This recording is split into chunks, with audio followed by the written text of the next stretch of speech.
चलिए दोस्तों स्टार्ट करते हैं आज की वीडियो। दोस्तों आज की वीडियो में बात करेंगे पदार्थ विज्ञान के चैप्टर नंबर 12 प्रत्यक्ष प्रमाण अध्याय के पार्ट सेकंड के बारे में। दोस्तों इसी चैप्टर का जो पार्ट फर्स्ट था उसमें हमने टोटल मिलाकर के 3 टॉपिक के बारे में बात करी थी, जिसमें हमने देखा था कि डेरिवेशन ऑफ वर्ड प्रत्यक्ष जो है वो क्या है, उसके अलावा डेफिनेशन और लक्षण जो है प्रत्यक्ष के क्या क्या बताए गए हैं, और इसी चैप्टर के पार्ट फर्स्ट के लास्ट में हमने देखा था कि टाइप्स एंड नंबर ऑफ प्रत्यक्ष प्रमाण जो है वो क्या है। आज की वीडियो के पार्ट सेकंड में जो टॉपिक कवर करेंगे वो टोटल मिलाकर के 2 टॉपिक होंगे, जिसमें सबसे पहला टॉपिक तो वो होगा कि हाइंड्रेंस इन डायरेक्ट परसेप्शन, मतलब कि डायरेक्ट परसेप्शन के अंदर क्या क्या जो है वो बाधिर्यकरण भाव होते हैं उसके बारे में देखेंगे। उसके बाद में आज की वीडियो के लास्ट में देखेंगे कि प्रैक्टिकल एप्लीकेशन ऑफ प्रत्यक्ष इन फिजियोलॉजिकल एग्जामिनेशन या डायग्नोसिस, मतलब कि किसी भी डिजीज़ के डायग्नोस के लिए या फिर फिजियोलॉजिकल एग्जामिनेशन के अंदर इस प्रत्यक्ष का जो है वो इंपॉर्टेंस क्या होता है इसके बारे में देखेंगे। तो दोस्तों सबसे पहले देखते हैं कि प्रत्यक्ष अनुपलब्धिकरण, मतलब कि हाइंड्रेंस इन डायरेक्ट परसेप्शन। प्रत्यक्ष उपस्थित होते हुए भी कभी कभी विषयों का ज्ञान नहीं हो पाता।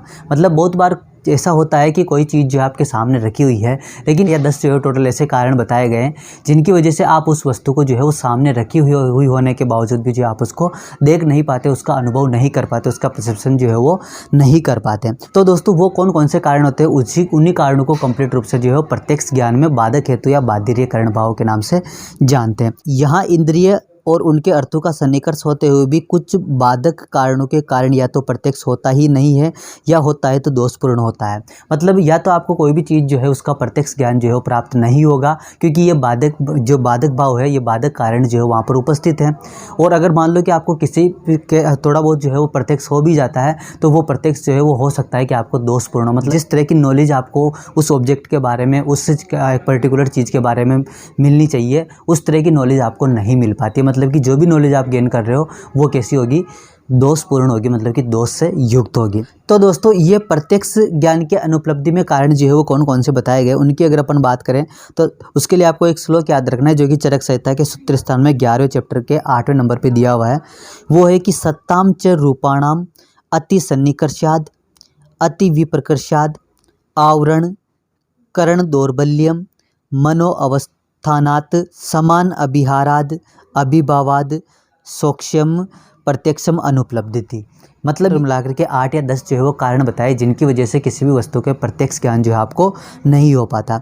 अब अगर दोस्तों इनको एक एक करके बात करें तो सबसे पहला जो है वो है कि अति सन्निकर्षाद। अति सन्निकर्षाद का मतलब है कि टू क्लोज।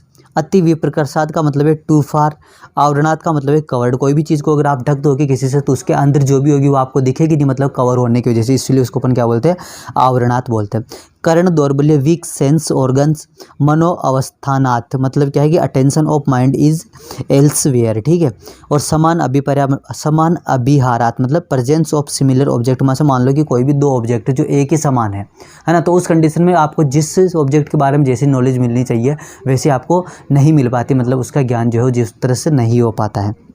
उसके बाद में क्या होता है, अभिभवात। अभिभवात का मतलब क्या है कि defect due to presence of large similar object, मतलब उसी के समान जो ऑब्जेक्ट है वो अगर डिफेक्ट है और डिफेक्ट होने के साथ साथ अगर जो है बड़ा होता है साइज़ में तो उसकी वजह से भी जो आपको प्रत्यक्ष ज्ञान जो है वो नहीं हो पाता। अब दोस्तों इनको एक एक करके देखते हैं कि ये क्या है।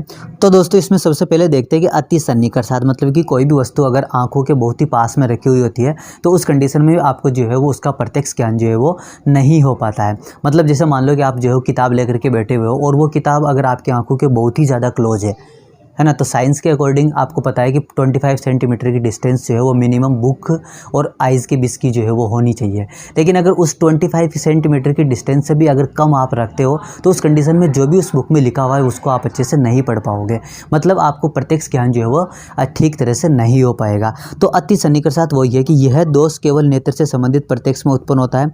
यदि कोई वस्तु नेत्र के अत्यंत समीप होती है तो वह दिखाई नहीं देती। किसी पुस्तक को नेत्र के अत्यंत समीप लाया जाए तो अक्सर नहीं दिखते।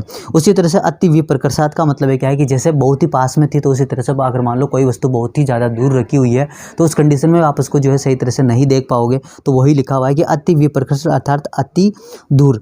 यदि कोई वस्तु अति दूर होती है तो उससे भी इंद्रियों से नहीं जाना जाता है, कठिनाई से जाना जाता है। आकाश में उड़ने वाला हवाई जहाज कभी कभी अत्यंत दूर होने से दिखाई नहीं देता। जैसे आपको पता है कि हवाई जहाज अगर जो है वो धरती पर रहता है तो वो बहुत बड़े आकार का दिखता है, लेकिन जैसे जैसे ऊपर चला जाता है, मतलब अपनी आँखों के अपनी नज़र से जितना जितना दूर वो चला जाता है उसका आकार जो उतना छोटा होता जाता है। जैसे मान लो कि उस एरोप्लेन में जो है कंपनी का नाम लिखा हुआ है, कौन सी कंपनी का एरोप्लेन है, तो वो आप जब नीचे पृथ्वी पे रहेगा तो आपको दिख जाएगा क्योंकि वो आपकी आंखों के जो है पास में है।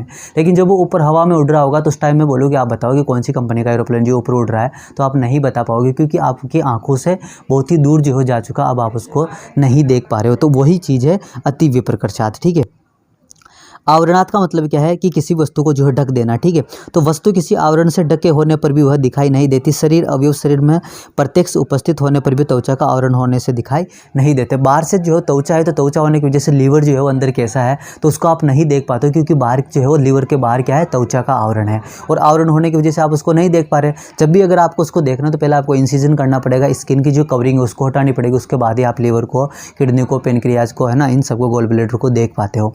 तो अगर कोई भी चीज़ जो है वो आवरण से युक्त होती है तो आवरण की वजह से भी आप जो है प्रत्यक्ष ज्ञान ठीक तरह से नहीं कर पाते हो। अगला है कि कारण दौर्बल्यम। करण दौर्बल्यम का मतलब है कि करण का मतलब है जब भी अपनी पंच ज्ञानेंद्रिय बताइए उसमें अगर किसी भी तरह की दुर्बलता है, वीकनेस है, तो उस कंडीशन में आपको जो है प्रत्यक्ष ज्ञान नहीं हो पाती। यदि इंद्रिय ही दुर्बल हो तो प्रत्यक्ष ज्ञान जो है वो नहीं हो पाता। ठीक है, मनोअवस्थानगत।